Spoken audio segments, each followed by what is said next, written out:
BJP সরকার ক্ষমতায় আসার পর বাংলার বাড়ি বা আবাস যোজনার সুবিধা কারা পাবেন তাই স্পষ্ট করে দিয়েছেন রাজ্য সরকার।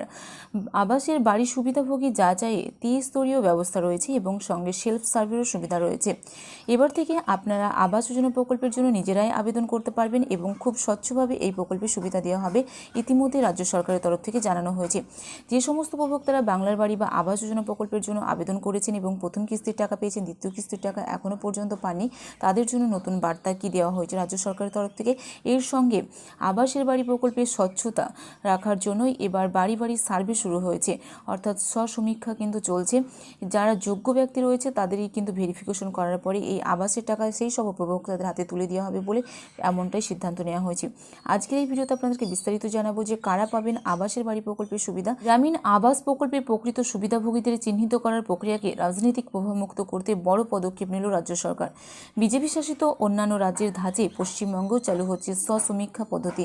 নবান্ন সূত্রের খবর, এই নতুন ব্যবস্থার মাধ্যমে সাধারণ মানুষ নিজেরাই আবাস প্রকল্পের জন্য আবেদন করতে পারবেন।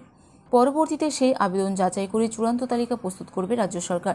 রাজ্যের তরফে প্রত্যেক জেলাশাসকদের উদ্দেশ্যে পাঠানো নির্দেশিকায় আবাস যোজনার নতুন ব্যবস্থা সংক্রান্ত বিষয়ে বিস্তারিত জানানো হয়েছে।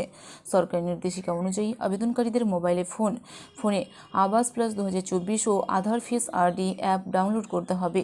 এই অ্যাপেই আধার ভিত্তিক পরিচয় যাচাই করে মানুষ আবেদন জমা দিতে পারবেন। এই আবেদন জমা পড়ার পর নির্দিষ্ট সমীক্ষকরা আবেদনকারী বাড়িতে গিয়ে তথ্য যাচাই করবেন। আবাস প্রকল্পের নির্ধারিত মানদণ্ড অনুযায়ী সুবিধাভোগী হিসেবে যোগ্যতা যাচাই করবেন। যারা অনলাইন আবেদন করতে পারবেন না তাদের জন্য বিশেষ ব্যবস্থাও রয়েছে। নির্দেশিকায় উল্লেখ করা হয়েছে যে সমীক্ষকরাই তাদের বাড়ি বাড়ি গিয়ে তথ্য সংগ্রহ করবেন, যোগ্য পরিবারগুলিকে চিহ্নিত করবেন। সরকারি নির্দেশ মতো আবাসের বাড়ির জন্য আবেদনকারীদের তালিকা প্রস্তুতির ক্ষেত্রে স্বচ্ছতা বজায় রাখতে ত্রিস্তরীয় ব্যবস্থা চালু করা হবে। জেলা প্রশাসনকে করার নির্দেশ দেওয়া হয়েছে।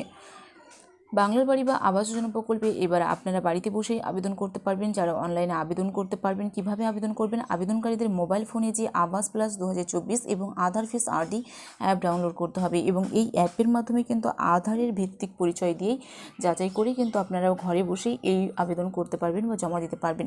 এবং জমা দেওয়ার পর যে নির্দিষ্ট যে সমীক্ষক রয়েছে তারা কিন্তু আপনার বাড়ি বাড়ি গিয়ে এই সমস্ত তথ্য যাচাই করবে যে আপনি আবাস যোজনার যোগ্য ব্যক্তি কিনা এবং আবাস প্রকল্পের নির্ধারিত মানদণ্ড অনুযায়ী আপনাদেরকে যোগ্যতা বাছাই করা হবে এবং অযোগ্য বলে বিবেচনা করা হবে।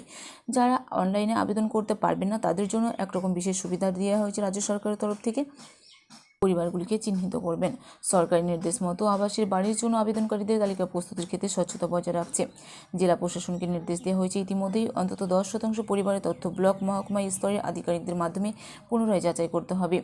10% পরিবারের কিন্তু আবার পুনরায় নতুন করে আবাস প্লাস বা আবাস যোজনার যে ঘরের টাকা সেই প্রকল্পের যাচাইকরণ হবে। পাশাপাশি 5% ক্ষেত্রে ব্লক স্তরে আধিকারিকদের পৃথক পর্যালোচনা এবং 2% ক্ষেত্রে জেলা স্তরে আধিকারিকদের সরাসরি যাচাই বাধ্যতামূলক করা হয়েছে।